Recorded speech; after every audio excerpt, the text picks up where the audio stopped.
Bonjour à vous et bienvenue au deuxième texte sur la conscience. Donc celui-ci s'appelle Gérer le niveau de la pleine conscience et c'est un texte du 2 juin 2004 de 06 2004.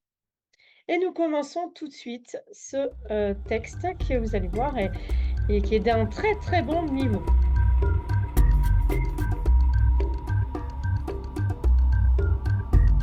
Bonjour à nouveau. Le thème de mon séminaire d'aujourd'hui est donc mon enseignement sur Dieu, gérer le niveau de la pleine conscience.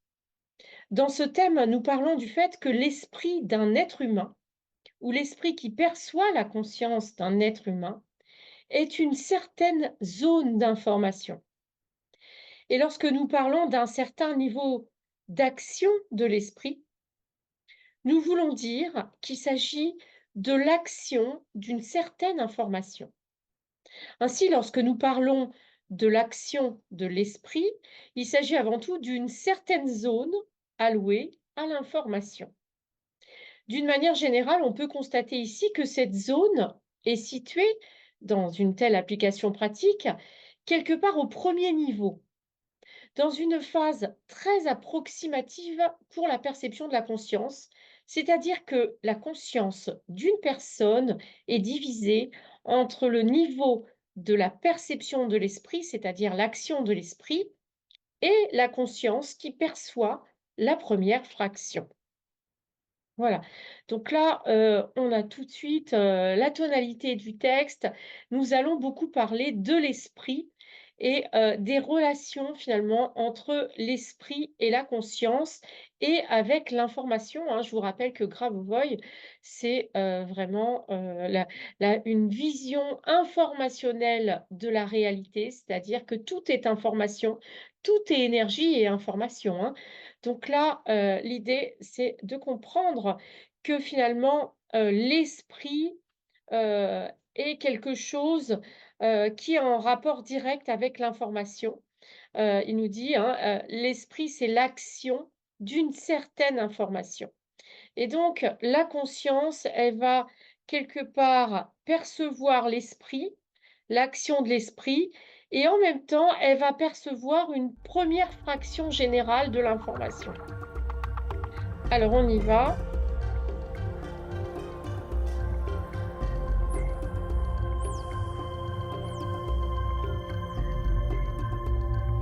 Exercice 1, le concept d'esprit est une zone d'information qui ne cesse de s'étendre. En d'autres termes, le concept d'esprit est une zone d'information qui ne cesse de s'étendre. Voilà, donc comme, on disait tout à l'heure que la conscience est divisée entre le niveau de la perception d'esprit et le niveau, de la 1re perception de la conscience, bah, finalement, une fois que la conscience, elle a passé ce niveau, de la surprise, on va dire, de la 1re perception, eh bien, ça devient une information après, qui fait partie de l'esprit. Avant que l'information ne soit traitée, c'est cette, 1re fraction, hein, dont parle Grabovoi et dès le moment où, on a dépassé cette, 1re fraction, cette nouveauté, de découverte de l'information, eh bien, on est dans l'action d'esprit parce que c'est l'esprit qui va, traiter vraiment l'information, hein et donc, heu, comme, le concept d'esprit finalement est nourri par les perceptions de la conscience, eh bien, et le concept d'esprit ne cesse de grandir, ne cesse de s'étendre. C'est une information, l'esprit, qui est en train de grandir. Lorsqu'on veut considérer exactement l'action de l'esprit, on considère d'abord le travail de tous les systèmes de l'organisme d'un être humain, c'est-à-dire l'instinct de conservation, l'élément d'autoconservation, l'action d'autoconservation selon la logique, la récupération et ainsi de suite, enfin Grabovoi nous dit, c'est-à-dire les éléments, tous les éléments qui assurent l'activité vitale de l'organisme. Voilà, donc l'esprit finalement, il veille à ce que le corps physique, soit en bonne santé. Si l'on considère que cette action, donc l'action de l'esprit, est une action plus générale, où il y a non seulement l'action de l'esprit, mais également celle de l'âme, de la conscience et la présence de Dieu dans chaque élément d'action, il s'avère que l'esprit, finalement, est l'expression de Dieu dans l'action de l'homme. Donc ça, c'est une phrase à retenir. L'esprit, c'est l'expression de Dieu dans l'action de l'homme et précisément en relation avec le développement infini, là où le développement de l'homme est assuré donc de manière infinie, hein. Dans le système, lorsqu'un homme est ressuscité, par exemple, l'action du niveau de l'esprit, c'est d'abord son propre chemin, c'est-à-dire que son chemin à cet homme qui ressuscite est son action de l'esprit, c'est-à-dire l'esprit existe en tant qu'élément d'action et en tant que plateforme d'action. Voilà, puisque cet homme, finalement, a réactualisé son corps, recréé son corps, et c'est ce qu'on appelle la résurrection, hein. Or, le concept d'esprit en tant que champ d'information est toujours l'action du corps, par exemple celui d'un être humain ou l'action de n'importe quel objet physique, mais c'est aussi l'action de l'esprit en tant que tel. Voilà. Donc vraiment, il nous faut vraiment associer le concept d'esprit avec le champ d'information. Donc le concept d'esprit en tant que champ d'information est toujours l'action du corps et voilà et donc l'esprit agit sur le champ d'information par le corps physique.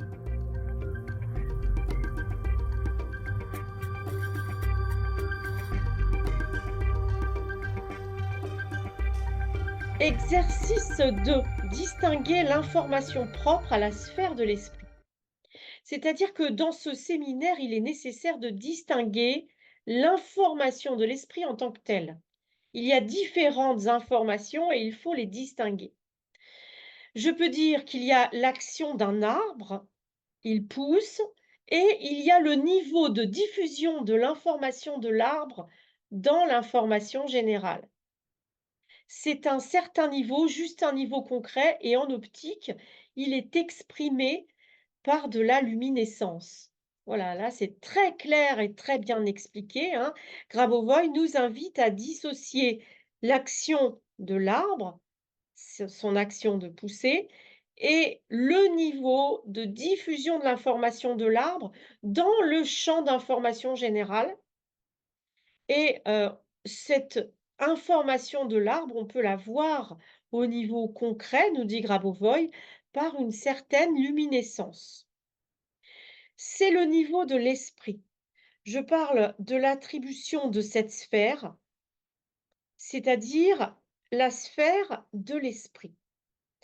Lorsque nous parlons du développement de l'esprit pour l'action, par exemple pour le macro-sauvetage, nous pouvons parler de développement au sens formel, c'est-à-dire du développement en tant que tel de cette sphère d'information. Pour ce faire, la sphère doit être d'abord, de manière générale, fermée, car la sphère de l'esprit est une sphère infinie et en règle générale, elle détermine la structure de ses connexions externes et internes à un niveau dynamique. Voilà, donc l'idée de mettre l'information de l'esprit dans une sphère, eh bien, ça permet justement de bien définir cette information, de l'enfermer dans un concept aussi régulier et clair à se représenter qu'une sphère et en même temps, la sphère, elle est en même temps fermée puisque elle est voilà, c'est comme une balle, elle existe, de manière déterminée dans l'espace, mais en même temps, elle est composée d'un nombre infini de points. Donc, si vous voulez, il faut c'est bien de visualiser l'esprit sous une forme de sphère parce que ça nous montre à la fois son infinité et en même temps son côté dynamique et infini, hein. Donc il dit: «La sphère de l'esprit est une sphère infinie, elle détermine la structure des connexions externes et internes à un niveau dynamique. En d'autres termes, la sphère de l'esprit est une sphère de pilotage autonome. Voilà, c'est l'idée là, la sphère, elle nous permet vraiment de bien, mettre l'information dans l'esprit dans une boîte, sphérique, hein, dans une sphère pour que ça soit bien fermé. Pour appliquer cette technologie de contrôle de la sphère de l'esprit ou de l'action de l'esprit, il s'avère qu'un tel concept, une action venant du niveau de l'esprit, est une action où l'allocation de la sphère est également un travail spécial, unique, le travail d'une personne spécifique. Donc voilà, notre esprit, de visualiser notre esprit dans une sphère nous permet de, comprendre que nous avons notre propre esprit. Il y a l'esprit de Dieu, Gravovoy en parle plus tout à l'heure là, plus tard, mais il faut savoir qu'on a une partie à nous, on a notre esprit qui est unique et qui dépend de notre information. Il explique ça tout à l'heure aussi. Le La notion d'information détermine la notion de personnalité et donc de particularité, de spécificité d'une personne, hein. L'attribution de la sphère est une action qui permet un développement infini à condition que cette personne, par exemple, ne se fatigue pas. C'est-à-dire qu'elle peut, pour ainsi dire, construire la structure de son esprit de telle sorte que l'esprit détermine la structure de son propre esprit, ce qui lui permet de résoudre n'importe quelle tâche dans des conditions où le niveau suivant est assuré. Alors, vous pouvez résoudre simultanément un nombre infini de tâches, mais en même temps, dans un cas particulier, garder une trace de chacune d'entre elles de manière spécifique. Voilà. Donc, la sphère, finalement, on la décline à l'infini, hein. On la duplique, hein, on peut la dupliquer et notre esprit il y a une structure, hein, il nous dit, la personne peut construire la structure de son esprit de telle sorte que l'esprit détermine la structure de son propre esprit. C'est-à-dire que vous pouvez décider de faire en sorte que votre esprit se duplique et soit, qu'il y ait une infinité de sphères qui sont comprimées, qui sont l'une dans l'autre même, à l'intérieur de la sphère de votre propre esprit. Et donc, ce côté, comme ça, holographique, hein, j'ai envie de dire, parce que, cette sphère de l'esprit, elle contient plein de sphères de votre esprit. Elle vous permet de résoudre simultanément un nombre infini de tâches. C'est-à-dire que vous refaites autant de sphères que vous voulez et vous envoyez les sphères, avec la tâche de, votre esprit, c'est-à-dire, votre action spirituelle sur les gens. On voit ça très bien dans la technologie du bonheur, où Grabovoi nous dit d'envoyer des sphères du bonheur, qui sont finalement des sphères de l'esprit, près des gens que l'on veut aider. Donc vous envoyez une sphère spirituelle, une sphère de l'esprit sur toutes les personnes que vous voulez aider et elles seront aidées au niveau spirituel, c'est-à-dire que vous n'allez pas déterminer ce qu'il faut faire pour les aider parce que vous ne le savez pas et que chaque être humain, a bien caché en lui ce qui le rend heureux finalement, même de lui-même, c'est pas forcément d'ailleurs conscient, mais en tout cas, le chemin du bonheur et ce qui rend heureux quelqu'un, ce qui est la norme de chaque personne qui le rend heureux, donc c'est-à-dire sa vie idéale, eh bien, elle est propre à chacun et personne d'autre ne peut savoir exactement ce qu'elle contient. C'est d'ailleurs pour ça qu'on aime se rencontrer les uns les autres, parce que chaque être humain est un monde à lui seul et déjà se comprendre soi-même, c'est déjà un travail énorme, mais alors d'aller savoir ce qui rend les autres heureux, ça c'est impossible, nous dit Grabovoi. Mais vous pouvez envoyer comme ça cette sphère du bonheur sans en connaître, le contenu, hein, bien sûr. Je vous invite à vous rapprocher du texte de Technologie du bonheur, hein. Sur mon site, c'est Joie et bonheur, une page qui s'appelle, Joie et bonheur et vous avez 2 textes sur le bonheur et il y a également le texte sur l'harmonie qui parle énormément du bonheur aussi et c'est très bien, hein. Alors, je passe à l'exercice suivant.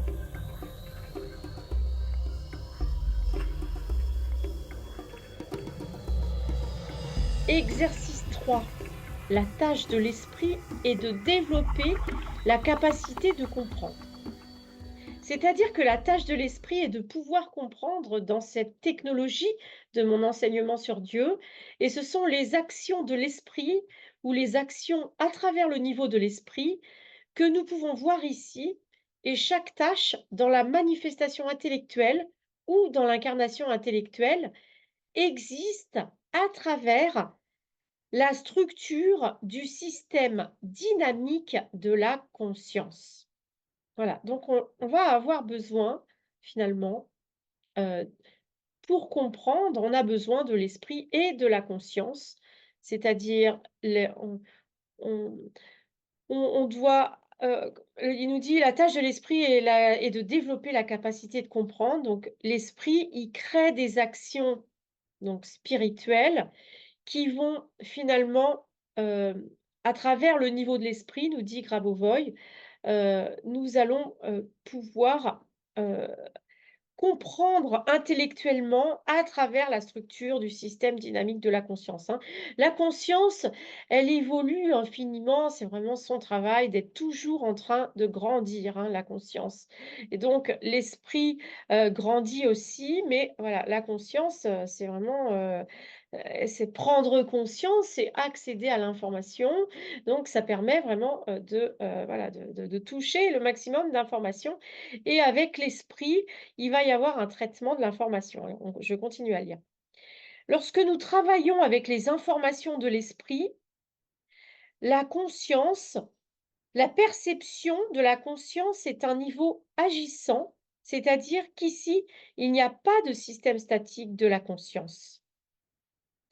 Si l'on veut voir comment fonctionne la conscience en général, il faut travailler avec les informations de l'esprit en tant que tel. Voilà. C'est vraiment, ce texte-là, le début, cette vidéo, c'est vraiment ça, c'est vraiment de comprendre que, pour travailler sur la conscience, pour comprendre la conscience, nous devons travailler avec l'information de l'esprit, les informations de l'esprit. Donc ça, c'est vraiment, la phrase à retenir, c'est qu'on ne peut pas parler de conscience sans parler de l'esprit, hein, bien sûr. Ce n'est pas seulement ce n'est pas nécessairement seulement l'esprit d'une personne, il peut s'agir d'une action mentale ou d'une information de l'esprit en tant que telle, en général. Qu'y a-t-il donc dans cette compréhension de l'esprit, dans la compréhension fondamentale de l'esprit? Cette action dans le développement infini est une des propriétés de l'esprit. Quelles sont les autres propriétés de cette compréhension? Cette action élémentaire de l'homme, dans les conditions de son développement sûr, sécurisant, est aussi une fonction de l'esprit et ainsi de suite. Voilà. Donc la compréhension, l'esprit, c'est, vraiment la sauvegarde de notre corps et donc de notre être de manière générale, hein et donc ça permet un développement, en sécurité, l'esprit, c'est notre garde du corps, c'est le garant de notre sécurité et donc plus, l'esprit comprend et agit, plus il permet, à la conscience de s'organiser et de se développer. En d'autres termes, nous pouvons distinguer de nombreuses fonctions humaines mais du point de vue de Dieu, l'esprit est l'action sur le monde par rapport à Dieu.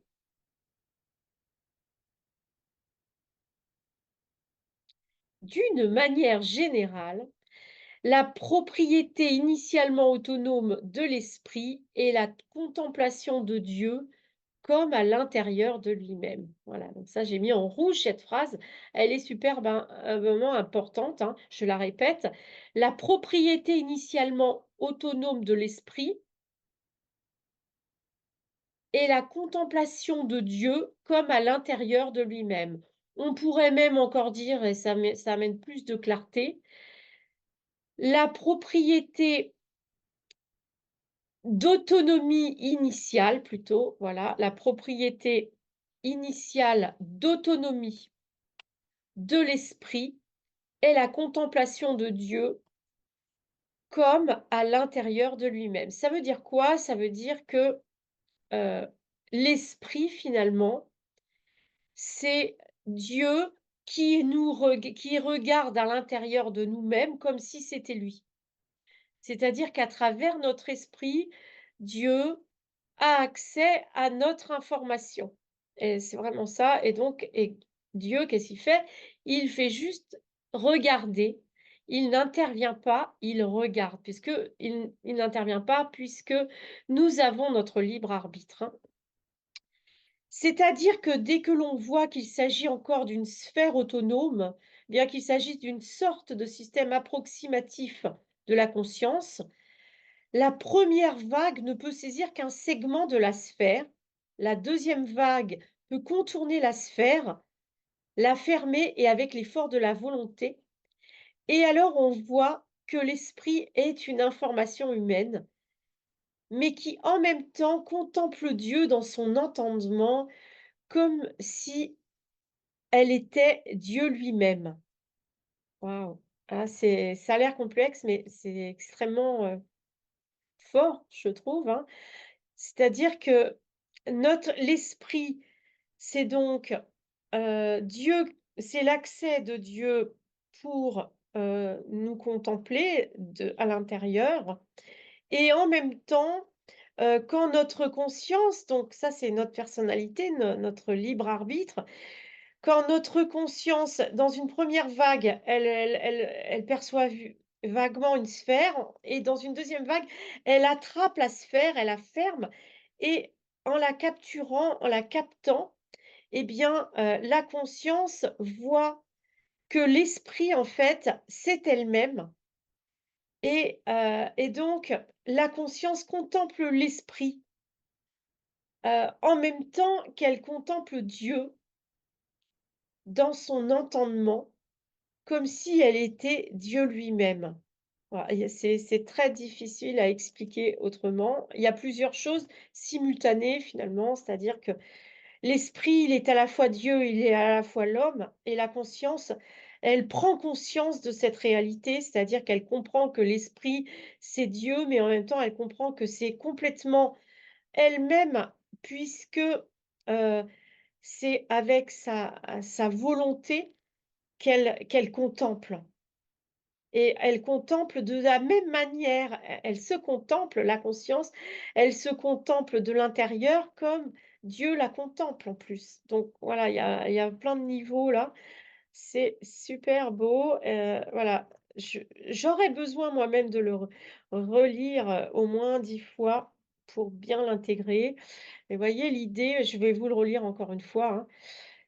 Donc, heu il s'agit d'une sorte de système approximatif de la conscience. Donc la première vague de la conscience, hein, qui cherche à voir l'esprit, hein. Je vous rappelle que, 1 étape de compréhension, l'esprit, c'est Dieu qui vient nous contempler à l'intérieur de nous-mêmes, comme s'il était à l'intérieur de lui-même. Ça, c'est la 1re étape. Deuxième chose, nous, l'être humain, avec notre conscience, on essaye de comprendre cette sphère de l'esprit. Donc on a une première vague assez, vague justement, assez approximative et puis il y a une deuxième vague, donc la conscience, il faut qu'elle donne une deuxième impulsion, une deuxième vague et là, elle attrape la sphère et en attrapant cette sphère avec sa volonté, hein, il faut qu'elle décide en toute volonté, eh bien, heu, elle voit, la conscience, que l'esprit est elle-même, en fait. Elle n'a pas attrapé Dieu de l'extérieur, elle a attrapé quelque chose qui était déjà en elle et qui, en même temps contemple Dieu et la compréhension de Dieu et donc en contemplant, cette contemplation, eh bien, elle comprend, qu'elle comprend Dieu. Je sais pas si j'ai été très, très claire. Voilà, je vous invite vous-même à le reverbaliser et à revisualiser, en visualisant, l'esprit tel une sphère et en visualisant la présence de Dieu et la présence de la conscience, bah, de nous-mêmes, hein, notre conscience à nous. C'est plus facile puisque c'est nous, hein.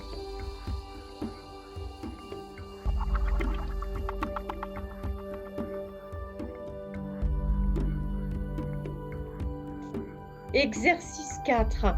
Le concept d'esprit est un élément du fonctionnement de votre propre information. C'est une propriété lointaine de l'esprit d'être une information en dehors du corps. C'est la perception de Dieu, mais par l'élément de sa propre conscience.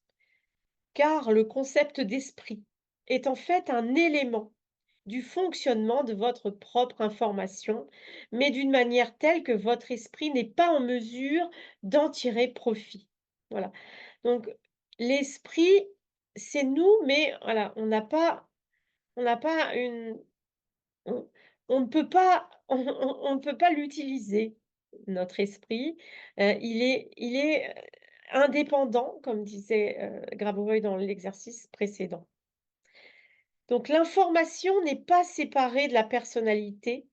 L'esprit vous permet de brancher le système de connexion externe avec le système du développement du corps physique ou de la réalité physique en général. Voilà.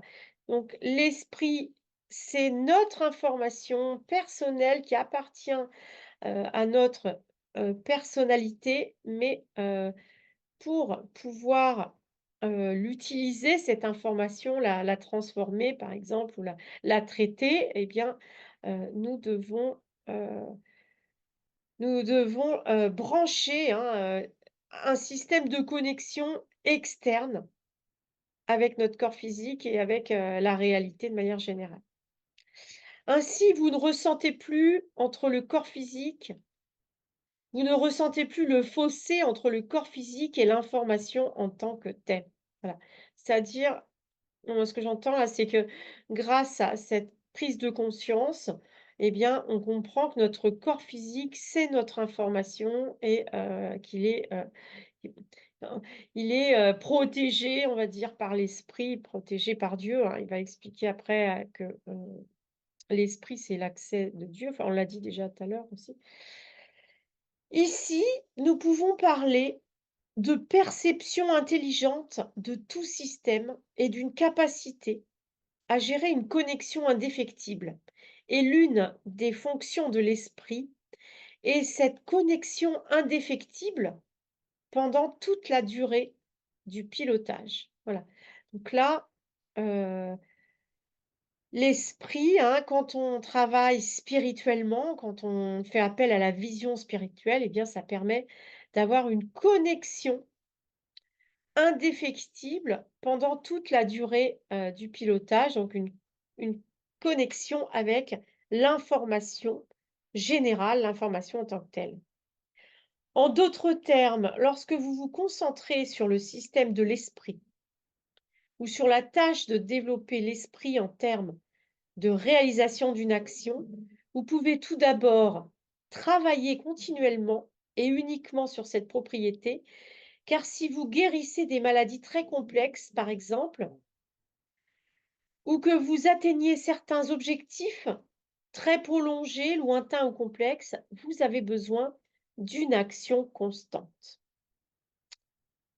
Voilà, donc là, l'idée, voilà, c'est que de garder cette, connexion grâce à l'esprit qui va nous permettre, eh bien, voilà, de travailler sur des objectifs, prolongés, lointains ou complexes et donc, la durée, si vous voulez, on va brancher la durée, puis la durée va être automatiquement là, en fait, hein. Et l'information de l'esprit, si elle est correctement placée, travaille comme constamment comme si elle était seule, Parce que vous avez fixé une tâche, par exemple, sur les cellules, vous avez fixé une tâche, donc vous l'avez déjà en vous au niveau cellulaire.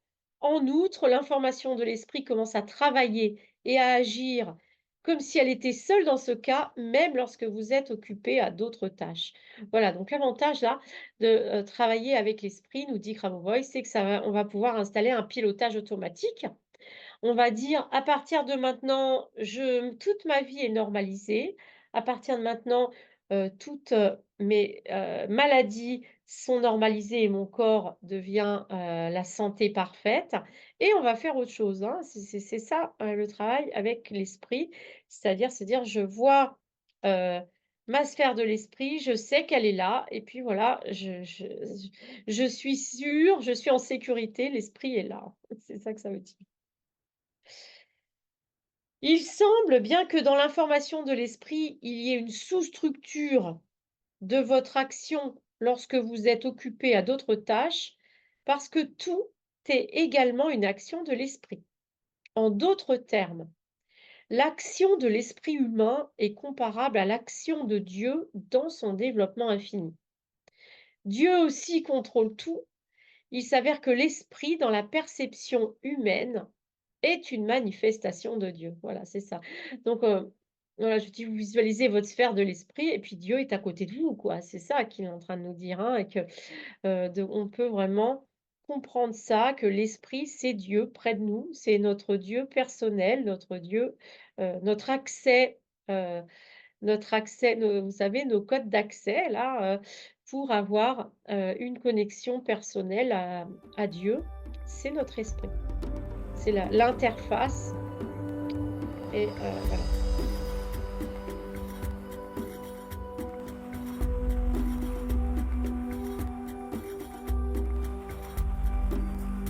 Exercice 5, l'intelligence et la compréhension de Dieu en temps réel. Le plus intelligent dans ce sens pragmatique, dans une situation donnée, celui qui a fait preuve de plus d'intelligence, nous ne pouvons pas dire qu'il est divin.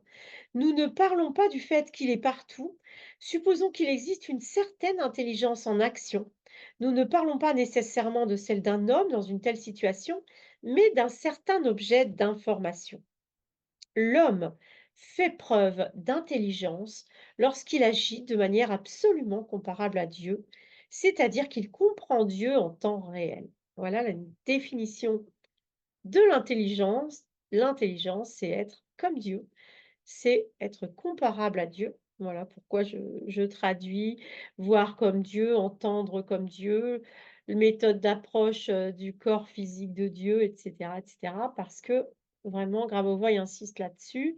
Nous devons vraiment nous inspirer de Dieu. Dieu, c'est vraiment cet être humain idéal sur lequel nous devons nous inspirer et comprendre Dieu, eh bien, ça rend intelligent. C'est faire preuve d'intelligence. Ses actions à cet homme, donc, sont identifiées à ce que Dieu veut. Alors il agit très intelligemment, pour ainsi dire. Et si de ce point de vue, l'objet du contrôle se situe dans un temps infini, il est possible d'y parvenir par une action intelligente. C'est ainsi que l'on peut atteindre un objet de contrôle. Exactement. En effet, lorsque nous parlons de développement infini, nous voulons nous aligner dans un temps infini, disons dans des milliards d'années, ressentir une action élémentaire, c'est-à-dire considérer une action comparable à ce que nous faisons maintenant, un mouvement de la main ou boire un verre d'eau, etc. Alors, on peut clairement voir l'action identique à partir de systèmes comparables. Et l'esprit est un système de comparaison constante. C'est un système de décision constante.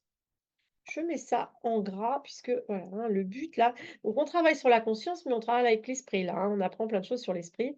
Donc l'esprit, il traite l'information, il compare tout et il permet, de prendre des décisions, il prend des décisions. Il s'avère que l'esprit interagit avec une quantité colossale d'informations externes, quel que soit l'élément, et qu'il y a donc des interactions entre l'esprit et l'extérieur. La technologie de l'action comparative a été perfectionnée.